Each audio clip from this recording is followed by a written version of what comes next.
Hala, eto na naman tayo sa bagong filter. My God, ang ganda. Ang ganda sa mukha.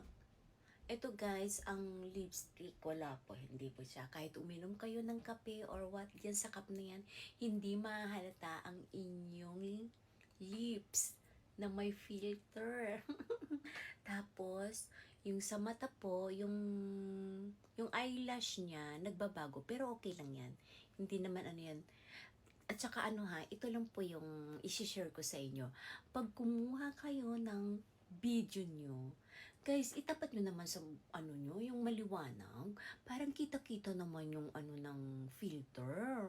Para maano talaga yung mukha nyo, yung mata na maaliwalas. Kasi yan kasi ang gusto ng mga audience natin. Ayan, oh, ang gundo nyo sumuto. Alam mo, wala akong makeup ha. Wala naman talaga, hindi naman ako basta-basta nagma-makeup.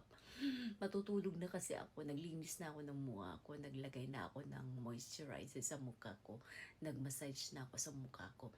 Pero ang ganda nyo tulog ko, my God.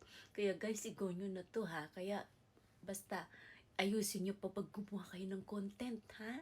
Para naman gumanda, para maraming manood. Oh, sige, thank you. I-try nyo na to. Ganda. Hindi talaga siya nagbabago. Ganda. Ang cute niya sa mata.